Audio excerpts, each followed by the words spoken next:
Ça va, vous allez bien? C'est énorme.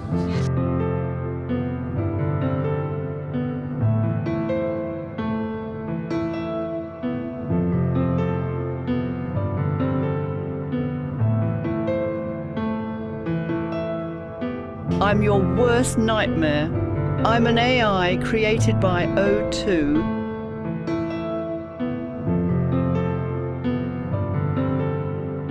Prends ensuite tous les cheveux qui restent sur le côté droit. Et tu voudrais qu'elle soit en haine ce Bien soir. joué. C'est assez bien fait, ça m'a plutôt fait rire.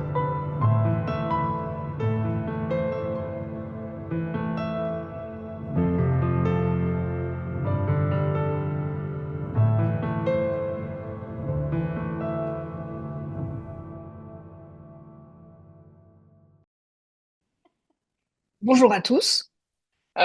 Est-ce que tout va bien? Est-ce que tout fonctionne? Je suis désolée, j'aurais beaucoup aimé être parmi vous ce matin, mais je n'ai pas pu venir jusqu'à vous.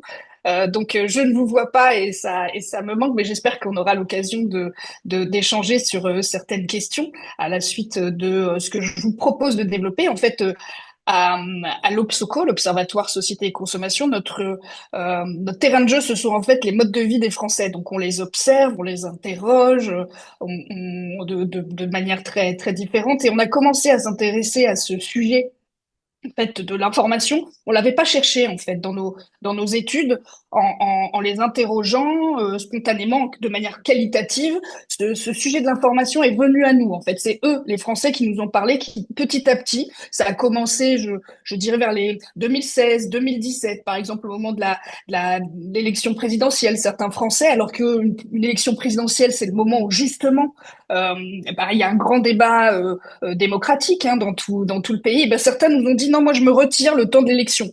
Au contraire, pour prendre du champ, parce que tout ça est trop agressif, tout ça est trop compliqué pour moi. On a revu la même chose en 2022. On a vu ça aussi, les gens qui nous disaient la même chose au moment du Covid. Je fais attention au contact avec l'information, je regarde que le strict nécessaire parce que tout ça m'angoisse. Donc on a voulu en fait mesurer, objectiver un peu ce qu'il en était. Et c'est pour ça qu'on a monté cette étude avec la Fondation Jean Jaurès et Arte. Et je vais vous partager quelques enseignements. Vous allez me dire si vous voyez bien mon écran. Je regarde Jules qui me dit oui ou non. Oui, on voit bien mon écran. OK.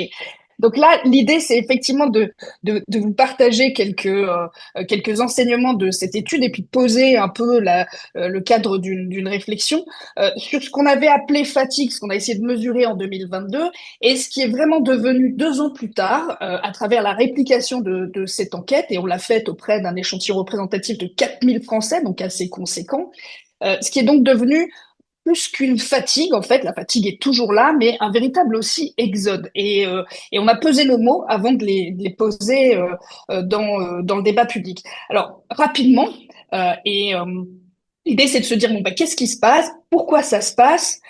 Quelles en sont les conséquences? Chez qui, en fait, ces phénomènes et les conséquences sont les plus prégnantes, et éventuellement quelques pistes aussi sur ce que l'on pourrait faire. Alors d'abord, qu'est-ce qui se passe? Ben, on a posé beaucoup de questions et on les a regroupées dans un indicateur, ce qu'on appelle l'indicateur justement de fatigue informationnelle. Il ne suffit pas juste de demander aux gens s'ils sont fatigués ou pas.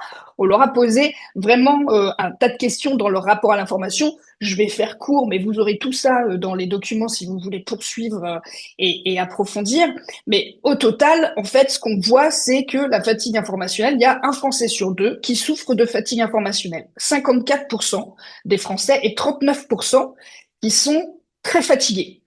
Donc ça, c'est notre indicateur de départ, et vous le voyez, en fait, depuis 2 ans, 3 ans, on est à un niveau relativement stable. Les choses s'installent puisque on est passé de 53 à 54% entre 2022 et 2024, donc le moment de cette enquête. Derrière, ce que je vous disais, c'est qu'il y a beaucoup de questions pour former cet indicateur qui permettent aussi d'expliquer ce que c'est que la fatigue informationnelle. Pour monter tout ça, on s'est intéressé aux travaux. Il n'y avait pas grand chose, mais on s'est intéressé aux travaux d'Edgar Morin sur le nuage informationnel, c'est-à-dire ce que l'on ressent et ce que l'on vit. Et ça permet effectivement, comme je vous le disais, d'expliquer ce que c'est que cette fatigue. C'est d'abord un trop-plein d'informations. Comme vous le voyez, il y a 85% des Français qui nous disent avoir l'impression de tout le temps voir les mêmes informations dans une journée. Donc il y a cette répétition en fait d'un flux et d'un flux du même. Et puis, on voit plus de la moitié des Français qui nous disent que bah, du coup, ça les empêche de prendre du recul. À la fin d'une journée, ils ont souvent l'impression de rien avoir lu, entendu d'utile ou d'intéressant, qu'ils ont du mal à se faire une opinion. Et donc, finalement, et pire encore, le statut même de l'information se trouve interrogé. On l'entendait un petit peu dans le reportage tout à l'heure, c'est-à-dire que, comme vous le voyez là, 53% des Français nous disent que ça leur arrive d'avoir du mal à distinguer ce qui est une vraie information de ce qui est une fausse information. Or, justement, c'est là le statut même de l'information. Cela devrait ne pas poser de problème. Donc là, derrière cet indicateur de fatigue informationnelle, il y a tout ça. Il y a aussi d'autres questions que je vous passerai, que je ne reprends pas ce matin parce que pour ne pas être trop longue. Mais en fait, voilà l'idée. C'est qu'on est pris en fait dans un flux continu d'informations, un flux que l'on subit, un flux qui ne nous incapacite pas, c'est-à-dire que ça ne nous permet pas justement une information, c'est très utile. On métabolise l'information. De sorte à se construire à une compréhension du monde, justement une opinion, à réduire l'incertitude.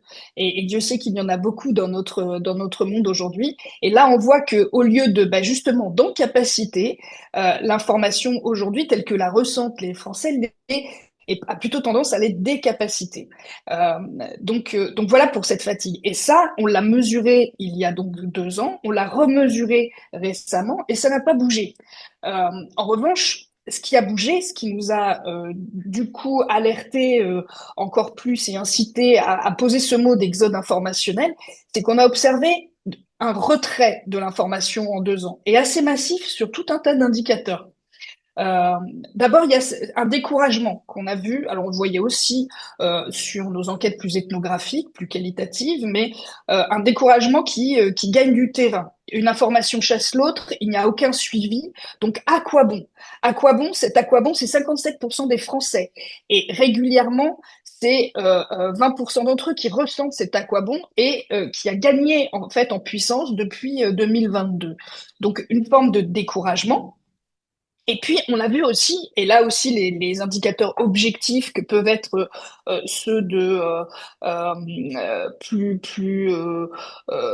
d'audience, par exemple, des médias le corroborent, mais on a vu aussi un retrait. Là, vous voyez, c'est pas la peine de regarder dans le détail, mais tout ce qui est en rouge, en fait, c'est un retrait en termes de fréquentation des canaux d'information. On voit que finalement le seul qui reste stable, c'est celui des réseaux sociaux, qui est en premier, également celui des sites ou applications de médias, mais vous voyez tout le reste, c'est-à-dire le JT d'information, la radio, les chaînes d'information, y compris les chaînes d'information continues, les émissions d'actualité, tout ça en fait est en repli par rapport à ce que l'on mesurait en 2022.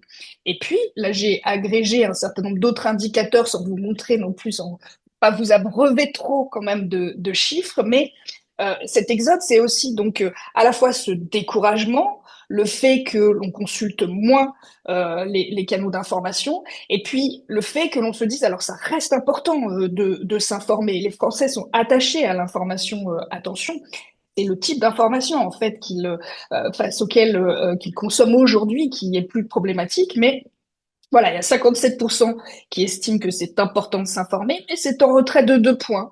On observait une certaine pluralité dans la consommation et dans la fréquentation des canaux d'information en 2022. Eh bien, il y a environ un canal, en moyenne, un canal que l'on fréquente en moins depuis 2022. C'est déjà 7,4 en moyenne par semaine, mais malgré tout, c'était un de moins. De la même façon, l'information, les Français avaient un engagement assez actif dans les pratiques d'information, qu'il s'agisse d'en parler autour d'eux, vous savez, les fameuses conversations de comptoir que l'on peut avoir, ou les discussions en famille avec ses proches, de l'information, mais aussi commenter, échanger, poster sur les réseaux sociaux. Eh bien, c'est le cas de 32% des Français aujourd'hui qui ont cet engagement actif dans l'information, mais c'est 7 points de moins qu'en 2022. Et de la même façon, la propension à payer pour avoir accès à de l'information. Aujourd'hui, on a 16% des Français qui ont un abonnement payant à au moins un média d'actualité. On enlève là les médias sportifs, 16%, mais c'est 3 points de moins. Donc vous voyez, en fait, tout ça montre en fait ce retrait, une fatigue qui reste au même niveau, mais un véritable retrait sourd en fait de l'information. Alors pourquoi? Je vais passer rapidement, et on a déjà vu une piste de réponse. C'est d'abord, évidemment, on est maintenant, et on le disait dès l'introduction, dans une société de l'information. C'est à la fois un paradoxe, mais c'est aussi un facteur explicatif, parce que comme vous l'avez vu, ce que l'on fréquente le plus et le plus quotidiennement et plusieurs fois par jour pour un grand nombre de Français, ce sont les réseaux sociaux qui se sont imposés dans l'écosystème informationnel extrêmement rapidement. J'aime beaucoup rappeler en fait que tout ça est arrivé très vite. Là, vous pouvez voir par exemple en tout bas de tableau que justement en 2011, hein, c'est-à-dire il y a une quinzaine d'années, il y avait seulement un Français sur cinq, un petit peu plus d'un Français sur cinq qui était sur les réseaux sociaux. Aujourd'hui, ce sont 75% des Français. Donc ça, c'est allé extrêmement vite. Et regardez, il en est de même pour les smartphones, c'est-à-dire d'où le flux continue également. 17% des Français étaient équipés d'un smartphone en 2011, c'est aujourd'hui 91% des Français, et parfois de plusieurs smartphones. Donc là, on est dans une société de l'information qui a fragmenté complètement les canaux que l'on utilise pour avoir accès à l'information, et ces canaux aussi, et ça c'est un changement plus de nature, des canaux qui vont dans les deux sens, c'est-à-dire qu'auparavant on était plutôt un récepteur d'informations, mais on devient aussi avec les réseaux sociaux un émetteur d'informations. Ça va vraiment dans les deux sens, d'où des pratiques aussi plus actives dont j'ai pu évoquer auparavant. Donc effectivement, il y a cette fragmentation déjà du paysage informationnel, mais derrière, une fragmentation aussi de notre attention, c'est-à-dire que on est dans une société de l'information. La ressource rare dans cette société de l'information, c'est notre attention. Et on s'est intéressé aux données et aux données personnelles, et on commence à s'intéresser, et c'est important, à notre attention aussi. C'est-à-dire on partage effectivement des données parfois à notre insu, en tout cas il faut en être conscient, mais notre attention également est limitée, et il y a une véritable concurrence en fait pour gagner notre attention, et une concurrence qui se joue pas toujours avec des armes tout à fait nobles, c'est-à-dire que, et c'est ce qui explique alors aussi bien Bruno Patino d'Arte justement, ou le sociologue Yves Citon, c'est qu'il y a une véritable bataille cognitive en fait qui a lieu pour capter notre attention.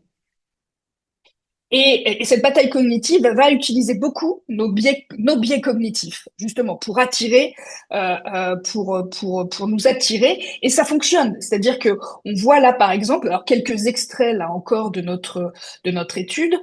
Quand on demande aux gens, est-ce que ça vous arrive d'avoir du mal à vous empêcher de cliquer sur certains titres ou certaines images, même si vous savez en fait que ce sont des informations futiles, c'est-à-dire en gros ça ne va vous servir à rien. On voit plus d'un Français sur deux qui nous dit oui, ça m'arrive d'avoir ce comportement-là, et même régulièrement pour 15%.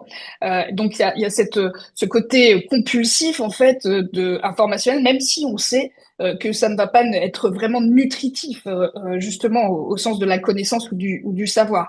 De la même façon, on voit bien que et si vous avez pris les transports en commun, alors même si je sais que c'était un peu compliqué ce matin, mais on peut pas louper depuis 2 ans environ, en fait, toutes les personnes qui enchaînent des vidéos sur leur smartphone, sur les réseaux sociaux. Et là, on voit que là aussi, il y a un petit peu plus d'un Français sur deux qui nous dit que il se retrouve souvent à passer beaucoup plus de temps que prévu à scroller ces vidéos sur des réseaux comme TikTok, Instagram ou Facebook. Je pense que ça nous est arrivé à tous, et ça arrive effectivement à un Français sur cinq très régulièrement. On appelle ça le binge scrolling, là aussi, c'est-à-dire on va enchaîner un flux d'informations, on subit plutôt que l'on choisit l'information. Alors c'est 51% des Français en moyenne, mais on parlait des plus jeunes, et c'est 77% des 18-25 ans qui pratiquent ce binge scrolling sur les réseaux sociaux. Donc on voit ça, ce sont aussi des pratiques alors qui jouent effectivement sur une forme de dopamine, mais qui ne vont pas nous permettre de véritablement métaboliser cette information et nous remettre dans un flux continu, presque hypnotique, en fait, et qui est très fatigant. La troisième raison, donc la première, c'était un changement dans l'écosystème informationnel. La deuxième, c'était plutôt une économie de ce paysage médiatique qui fait que effectivement, on va aller rechercher votre attention à tout prix parce qu'il y a une grosse concurrence et on le fait pas toujours avec justement précaution par rapport à votre attention. La troisième, c'est beaucoup plus civilisationnel, mais on ne peut pas ne pas la mentionner. C'est qu'avant, il y avait des régimes de vérité. Maintenant, on a changé de régime de vérité. Avant, il y avait des régimes de vérité comme des idéologies ou même la religion qui encapsulait en fait le sens. Alors on peut trouver, et je pense que c'est assez positif que effectivement on soit maintenant dans une société d'individus, on soit libre de pouvoir déterminer non pas l'exactitude mais le sens. Mais le problème, c'est que justement chacun doit élaborer tout ça et on n'a rien à quoi rattacher en fait sur le plan idéologique ou plus vaste que nous, aucune hétéronomie à laquelle rattacher en fait toutes les questions que l'on se pose. Et ça, c'est aussi un problème que pose plus généralement la modernité. Donc une question de le vrai, on ne sait plus quel est toujours le vrai, et ça c'est plus compliqué.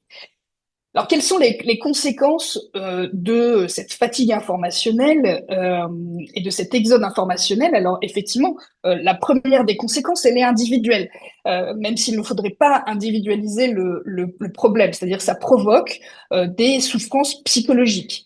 On le voit là en comparant, par exemple, ceux qui sont les plus fatigués avec la moyenne des Français. Les plus fatigués, effectivement, il y a une corrélation entre le ressenti du stress, le ressenti de l'anxiété, le ressenti de la déprime, qui est plus affirmé chez les personnes qui souffrent de fatigue informationnelle. On le voit au total, hein, le mal-être est plus présent, et y compris la solitude également. Donc, il y a ces conséquences. Et c'est pas non plus pour rien que les troubles mentaux ou la question de la santé mentale est aujourd'hui aussi discutée. C'est aussi un mal auquel contribue en fait ce rapport à l'information. Et puis il y a aussi un sentiment d'impuissance.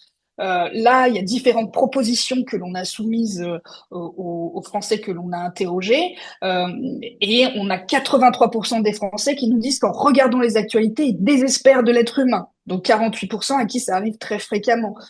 80% qui nous disent qu'en regardant et en s'informant, ils se sentent impuissants face aux évolutions du monde. Pardon. Et enfin, ils ont le sentiment de beaucoup plus, ce que je vous disais, subir cette information que la choisir. Donc on a en fait cette impuissance qui vient s'ajouter en fait à une difficulté aussi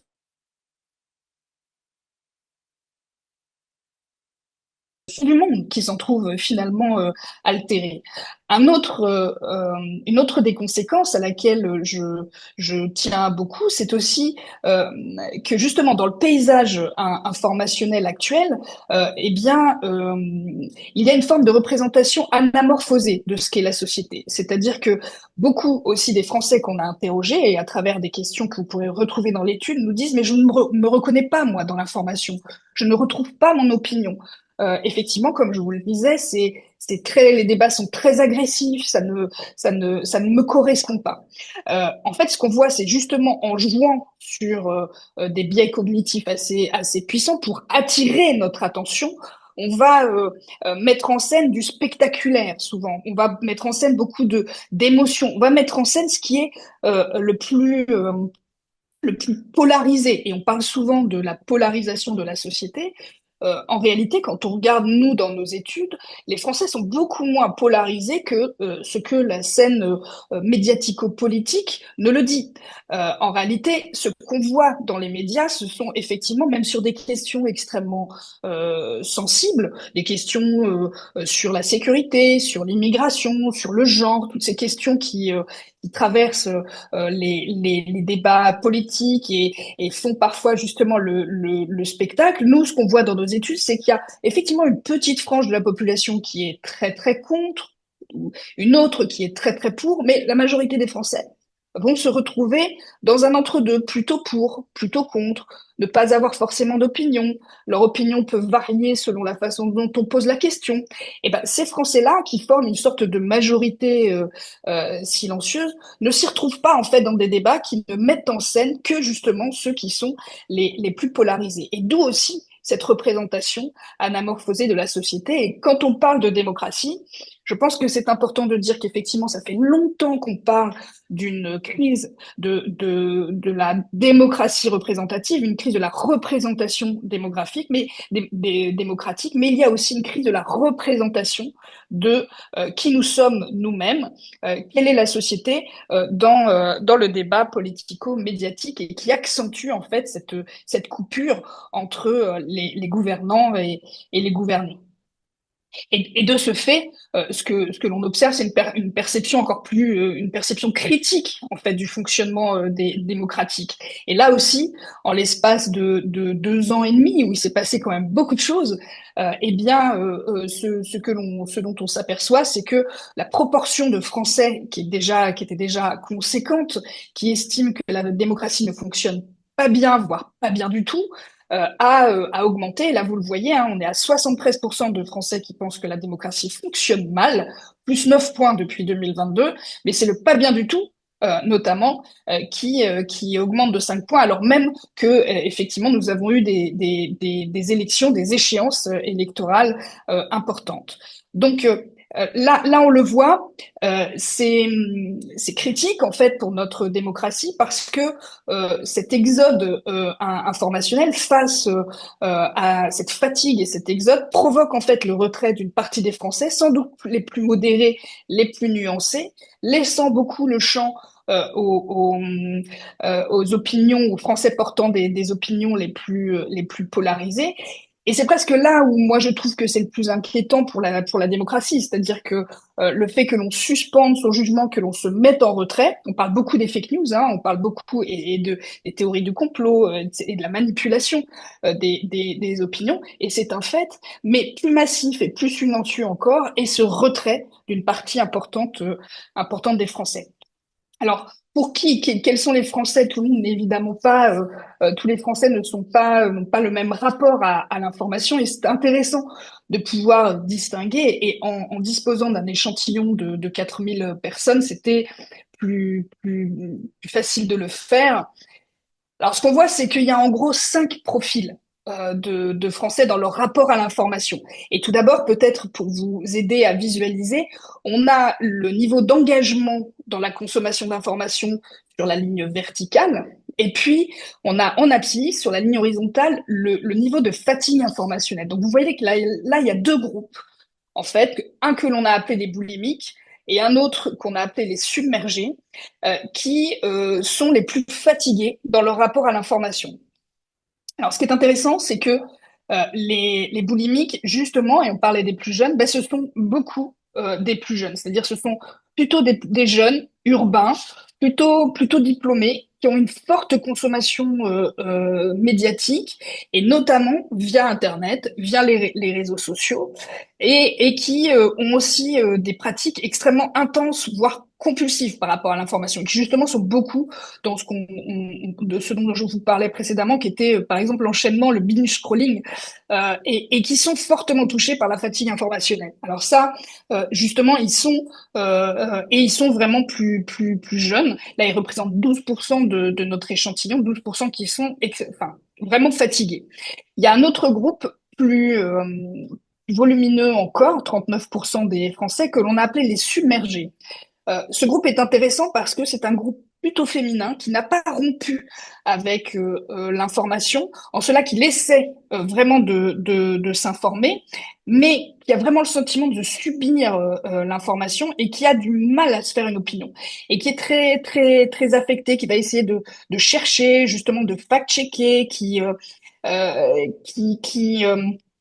mais qui et c'est là où je vous disais au départ que ça décapacite, c'est-à-dire qu'il se sent de moins en moins capable de le faire et qui en nourrit aussi une forte défiance vis-à-vis des médias et vis-à-vis des institutions, mais une défiance aussi vis-à-vis de sa propre capacité. Donc ça, c'est des submergés. Ce qui est intéressant, c'est le groupe que l'on a appelé les défiants, qui est un petit peu le pendant, mais le pendant masculin de ce groupe des submergés, qui, pour le coup, a commencé à vraiment, c'est un peu retiré de l'information, continue d'en consommer, mais un petit peu moins que les submergés. Et eux, en fait, de par la même difficulté ressentie à s'informer, à démêler le vrai du faux, etc., ont moins tendance à se décapaciter eux-mêmes, c'est-à-dire ou à avoir une défiance qu'ils se renvoient, qu'ils renvoient contre eux, mais vraiment renvoient la défiance aux institutions. Donc on a un groupe des submergés qui vraiment se que ça affecte vraiment et qui en nourrit cette fatigue et qui le vit mal qui va transformer ça en défiance. Et puis l'autre groupe qui va transformer ça en défiance, mais vis-à-vis plutôt des institutions. Et puis on a un groupe les traditionnels. Alors là on voit que justement il y a une forme de généalogie du rapport à l'information parce que les traditionnels sont un profil plutôt âgé, plutôt masculin, qui regroupe des personnes qui sont souvent du coup retraitées et plus aisées et qui ont une pratique informationnelle assez intense, hein, vous les voyez assez haut sur le graphique, mais de médias traditionnels et qui sont plutôt en contrôle et donc qui sont pas exposés à la fatigue. C'est-à-dire ils lisent et regardent les médias comme justement dans le paysage médiatique tel qu'il était il y a 10 ou 15 ans. En tout cas, ce sont les mêmes types de pratiques. Et puis, on a un dernier groupe assez important, puisque c'est presque un quart des Français, qu'on a appelé les détachés. Alors justement, ce groupe est intéressant parce que ce ne sont pas des gens qui déconsidèrent l'information, mais ce sont des gens qui, justement, faute d'y trouver leur compte, s'en sont retirés.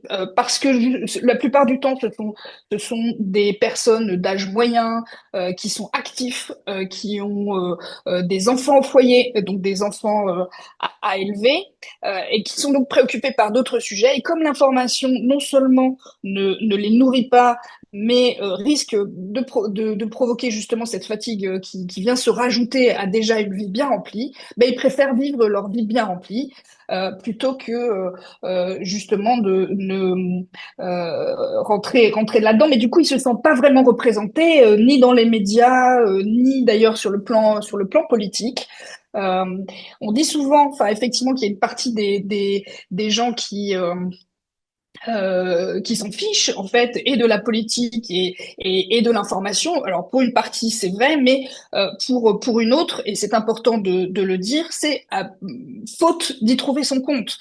Et ce n'est pas un désintérêt de la chose publique, et on retrouve ça en fait chez ces détachés. Alors là, entre 2022 et 2024, on a vu quelques évolutions, comme vous voyez. Alors les traditionnels se mettent de plus en plus aussi à Internet et justement aux réseaux sociaux et aux nouveaux médias. Donc on voit que leur sérénité est en train de diminuer. Il y a moins de boulimique aussi parce qu'on a vu en fait, il y a des pratiques aussi, enfin, il y a une forme de conscientisation aussi des difficultés que l'on rencontre. Et donc, le groupe des plus jeunes a diminué de 5 points en 2 ans. En revanche, beaucoup plus de submergés et davantage de détachés.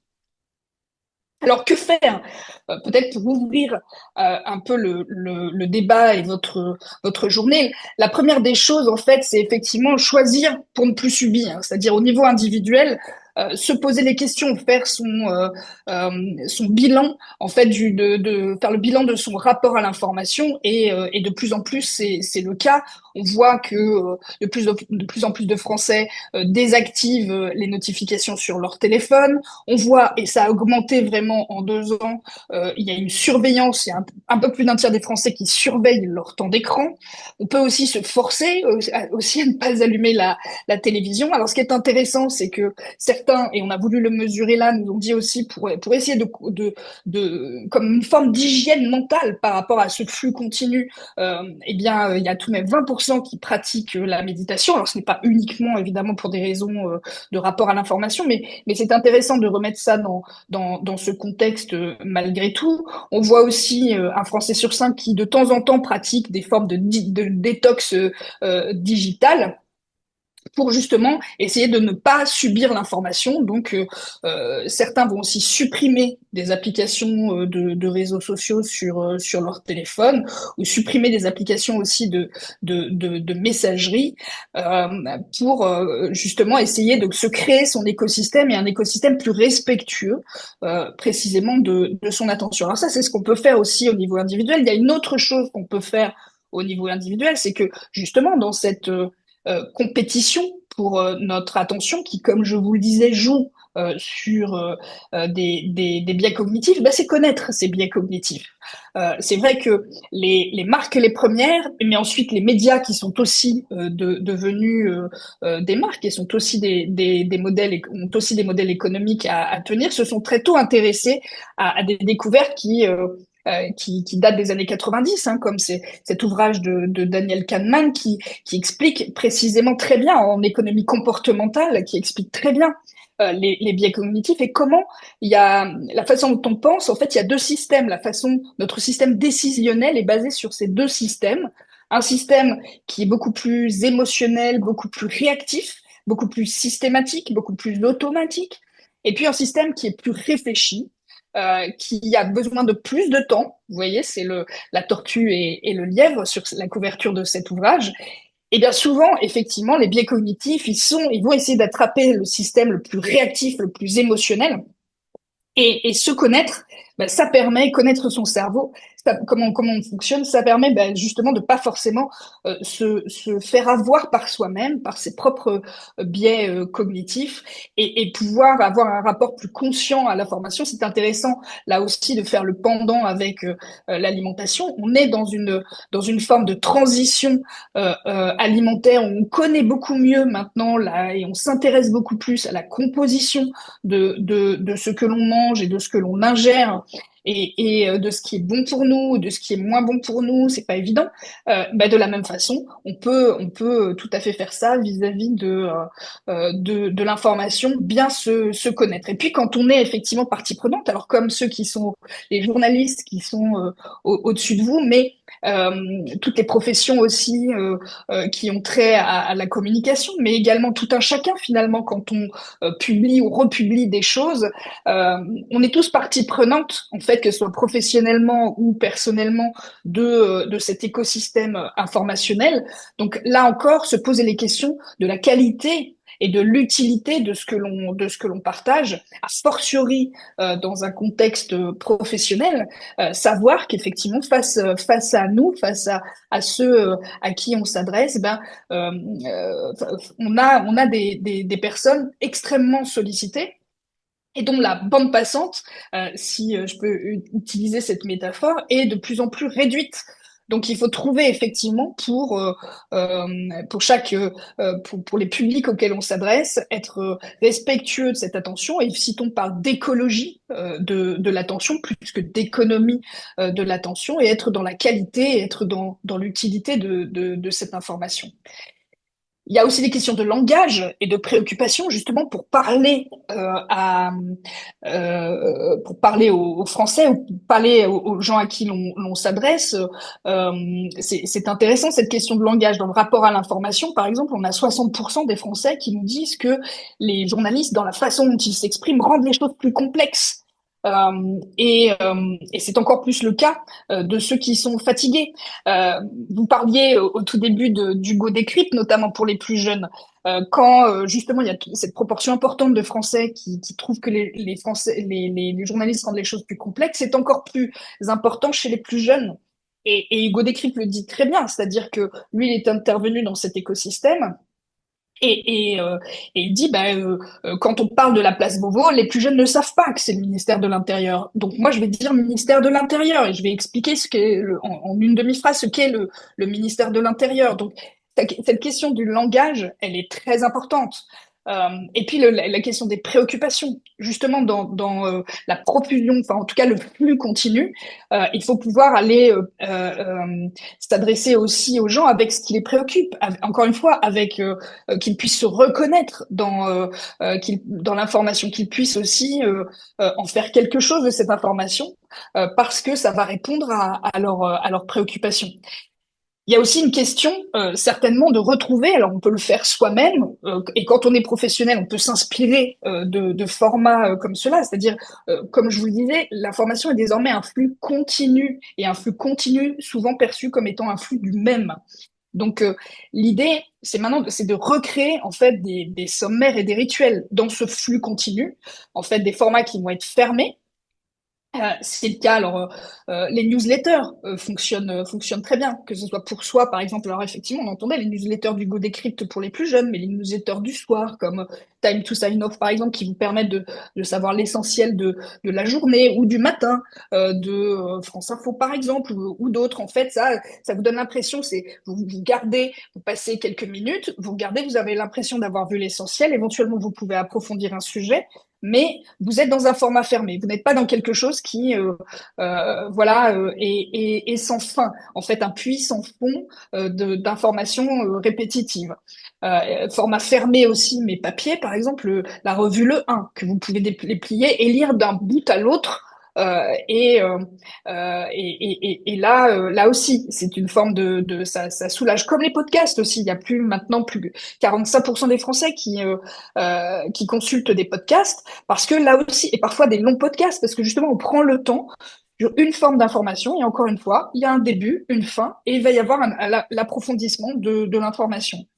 Donc, recréer des sommaires, se recréer des rituels, c'est aussi important dans notre rapport à l'information. Et finalement, effectivement, comme je vous le disais, opérer une forme de transition informationnelle, comme on avait une transition, comme on est dans une transition finalement alimentaire.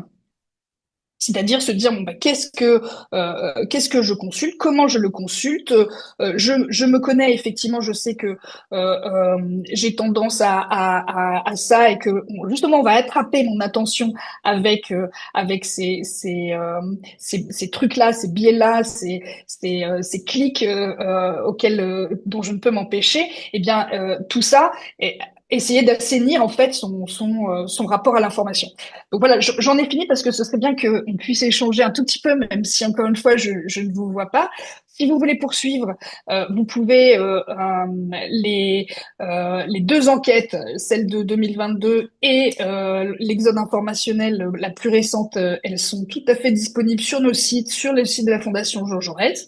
Petit livre quand l'info épuise, qui je pense, ne vous épuisera pas parce qu'il est très court, mais permet aussi de mieux comprendre ces sujets-là. Vous pouvez poursuivre en tout cas le sujet, le débat, et je vous remercie déjà de m'avoir écouté de vos matins comme ça. Hop.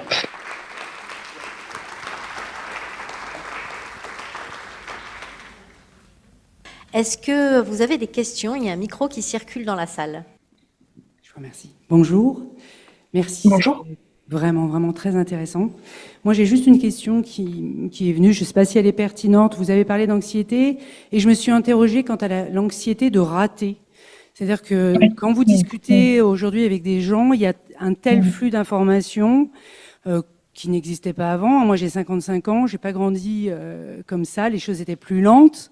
Pourtant, j'avais des parents qui étaient constamment devant les informations. Donc, j'ai été élevée dans le fait que l'information était importante. Et puis, en vieillissant, j'ai vu qu'il y en avait de partout.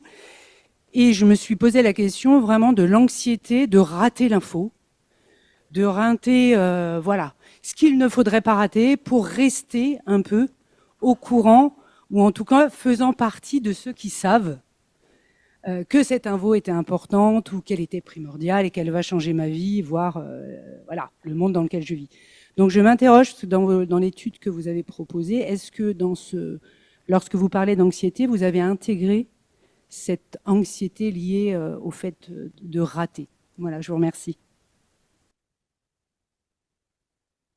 Merci beaucoup de cette question. Et en effet, vous avez vu juste parce qu'on on l'a intégré aussi comme un des éléments qui constituent l'indicateur. C'est ce qu'on appelle le FOMO, c'est-à-dire fear of missing out. Le fait de se dire, justement, on est inquiet vous l'avez très bien défini, hein, cette inquiétude de manquer une information ou en tout cas de vouloir. Enfin, il y a aussi un besoin de cognition. On a à la fois l'inquiétude de manquer quelque chose et puis le besoin d'aller toujours plus loin dans quelque chose qu'on a appelé le besoin de cognition. Et ces deux choses-là, c'est tout à fait présent en fait comme un des ingrédients de la fatigue informationnelle. Hein, je crois de mémoire, c'est là aussi il doit y avoir 55% des Français qui ressentent ça, ce FOMO ou ce besoin de cognition qui les pousse toujours à aller chercher, à ne jamais s'arrêter. Ce qui est intéressant justement par rapport je l'avais pas mis dans la présentation là, c'est que justement par rapport à 2022, ça se rétracte un tout petit peu de quelques points, mais ça se rétracte un tout petit peu comme si justement, enfin dans le même élan d'exode. Et comme je vous disais, l'exode, c'est pas seulement d'ailleurs c'est important, je l'ai peut-être pas suffisamment développé, mais l'exode c'est pas seulement un retrait, c'est-à-dire on va se retirer pour retourner enfin en tout cas pour se concentrer sur sa vie, on va se retirer pour aller sur des territoires plus de divertissement, on va se retirer pour aller sur des territoires plus alternatifs. Je l'ai pas développé, mais voilà. Et finalement, ceux qui, dans un rapport très, comme vous le décriviez, hein, où l'information était très importante, ça reste ce FOMO et ce besoin de cognition, mais ça s'atrophie un tout petit peu. Oui, bonjour. Moi, je me demandais par rapport au groupe des détachés. En fait, du coup, le comparatif date de 2022-2024.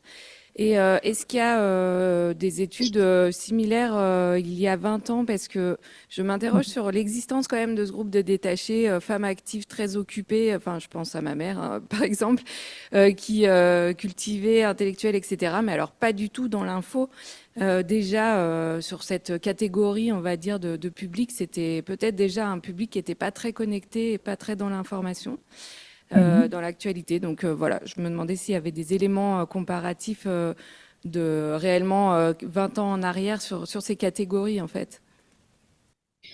Alors non, effectivement, enfin, merci de votre question. Hélas, on n'a pas beaucoup on n'a pas d'éléments de comparaison, on n'a pas de chiffres qui pourraient, parce que justement, on a voulu en poser pour pouvoir les suivre. Je comprends ce que vous dites sur les détachés parce que effectivement, et je pense que c'était le cas et c'est ce qu'on observait notamment en sciences politiques aussi des femmes. Je ne sais pas si ça correspond à votre mère, mais c'est qu'à un moment donné, on appelait ça c'était une sorte de gender gap. On appelait ça en sciences politiques anglo-saxonnes. C'est-à-dire les femmes étaient beaucoup moins intéressées par l'information, beaucoup moins intéressées par l'information politique, par exemple, et par rapport à la politique, elles suivaient davantage. Alors c'était moins il y a 20 ans, c'était plus il y a 30 ans ou 40 ans l'avis de leur conjoint, mais en effet, enfin, il y a toujours, il y a une forme d'indifférence, mais là, c'est moins le cas parce que, en fait, ce qui ne cesse de se passer depuis, justement une quarantaine d'années, c'est que le niveau d'éducation augmente, l'exposition aux médias augmente, le fait justement, la possibilité, en fait, d'avoir accès à cette information augmente. Donc, d'une certaine manière, le détachement, il est plus choisi que subi. Ce que l'on subit, justement, c'est plus l'information qu'on a du mal à gérer. Et on retrouve plutôt les profils féminins dans le groupe que je vous montrais des submergés, où justement là, il se recrée une forme finalement de gender gap où les femmes, plutôt que comme les hommes qui sont un peu du même catégorie socio-professionnelle, catégorie socio-démographique, bah, vont plutôt retourner le problème contre elles et se décapaciter elles, comme je vous le disais, plutôt que les hommes vont renvoyer le problème vers les médias ou vers les institutions. Euh, mais sur les détachés, c'est plutôt des gens, voilà, là on voit vraiment, c'est plutôt des gens diplômés, actifs, et qui effectivement se disent, bon ben, je me reconnais pas en fait. C'est aussi des gens qui se disent, je me reconnais pas dans l'information, ça ne m'apporte rien. Oui, merci Guénaël. Donc c'est Erwan Lecoeur qui parle. Ah, bonjour Erwan. 2 points. Il y a déjà eu des études sur ce sujet. En 2004, on a publié avec l'Institut Médiascopie une étude qui a été publiée par les éditions de l'Aube, comme le livre de Guénaël, qui s'appelait La Malinfo, et qui donnait déjà des grandes lignes en méthode qualitative sur le phénomène que Guénaël et l'Obsoco ont montré à nouveau aujourd'hui. Alors à l'époque, on voyait un effet qu'on appelait l'effet Malinfo avec France Info, qui était la radio que vous écoutiez en fond, et dont vous écoutiez les titres en vous disant « ça va, rien n'a changé dans le monde puisque les titres sont dans le même ordre qu'il y a 1 heure ». C'est un phénomène qu'on avait vu en termes qualitatifs, et donc si vous voulez des strates qui mènent à ce que Guénaël et ses études montrent aujourd'hui avec l'Obsoco, eh bien ça a démarré, on a commencé déjà avec Médiascopie dès les années 2000 à voir ce phénomène en qualitatif. Deuxième point, et ce sera un peu l'ordre de ma question, ce qu'on retrouve dans un certain nombre de choses, des gens qui se décrochent de l'information, on le retrouve en sciences politiques, avec des gens qui se décrochent du vote, qui se décrochent de l'activité politique. On a les mêmes phénomènes et les mêmes explications qualitatives qui sont en gros, ça ne m'intéresse pas, c'est pas pour moi, c'est pas au niveau, etc., etc. Donc je vous laisse aller chercher des éléments d'analyse sur ce point-là. Moi, ce qui m'intéresserait beaucoup, Guénaël, et ce serait un peu ma question, alors je vous invite aussi à regarder les enquêtes de Kantar qui, chaque année, le baromètre, montre la façon dont les gens utilisent les médias. La radio est toujours en haut, la télé juste derrière, etc. On voit monter les réseaux sociaux et on voit surtout depuis quelques années, et ça on l'explique ici à nos étudiants, un clivage générationnel extrêmement fort entre les moins et les plus de 35 ans. Et c'est le sujet de la journée aujourd'hui. Et donc, ce clivage générationnel, on le voit très bien avec les moins de 35 ans qui considèrent que pour être bien informés, il vaut mieux regarder les réseaux sociaux, et les plus de 35 ans qui disent surtout pas, il faut continuer à regarder les médias traditionnels. Donc, première chose, est-ce que, Guénaël, vous avez pu regarder avec les baromètres de Kantar, et notamment celui de 2023 et 2024, comment est-ce que votre étude à l'Obsoco s'inscrivait? Et puis aussi, il y a une autre étude dont je vais parler rapidement ici, et je parlerai peut-être plus tard, c'est celle de Destin commun, qui montre aussi un certain nombre de manières de se dédire, de se retirer de l'information ou de la manipuler. Et donc là, vous avez un panel d'études, dont celle de l'Obsoco et de la Fondation Jean Jaurès, je dirais sur le dessus, puisqu'elle est la dernière publiée. Donc je voulais, en forme de question, Guénaël, est-ce que vous avez réussi à faire des parallèles avec votre étude sur 4000 personnes, et je sais que vous faites beaucoup de quali par ailleurs avec l'Observatoire Société Consommation, sur tout un tas de sujets de consommation médiatique ou autre. Est-ce que vous avez pu faire des comparaisons avec ce que Kantar et ce que Destin commun ou d'autres montrent depuis quelques années? Oui, merci Erwan. Oui, effectivement. Alors, Kantar, ça porte beaucoup sur la confiance, et je trouve que c'est intéressant. Et surtout, ça a vraiment le mérite de voir justement comment cette confiance a évolué. C'est vraiment dégradé aussi au fil des années. C'est-à-dire qu'on a un historique d'une vingtaine d'années. J'étais chez Kantar auparavant en menant cette enquête, donc je la connais bien. Je pense que ce qui est intéressant, alors sur les réseaux sociaux, aujourd'hui, en fait, la pénétration des réseaux sociaux est telle que on va pouvoir voir cette même distinction dont vous parliez entre les moins de 30 ans, les plus de 30 ans, mais plutôt sur les formes d'usage. C'est-à-dire tout le monde, une grande partie, vont quand même être sur les réseaux sociaux. On y retrouve les submergés, les défiants et les détachés aussi sur les réseaux sociaux, ne serait-ce que parce que les réseaux sociaux, on les utilise pas seulement pour s'informer, et qu'il y a plein d'autres usages. Mais en effet, les plus jeunes vont avoir déjà un spectre d'usage beaucoup plus large que les générations suivantes et une intensité d'usage aussi plus importante. S'y explique aussi qu'on ait utilisé ce terme un peu de boulimique parce que effectivement il y a une utilisation plus compulsive en fait chez les plus jeunes, même s'ils s'interrogent, hein, ils sont pas complètement dupes non plus, mais il faut dire que les évolutions ont été extrêmement rapides. Mais en effet, on observe quand même cette distinction-là qui fait que bah, du coup, ils se retrouvent aussi parmi les plus fatigués. Parce que du fait de cet usage plus intense.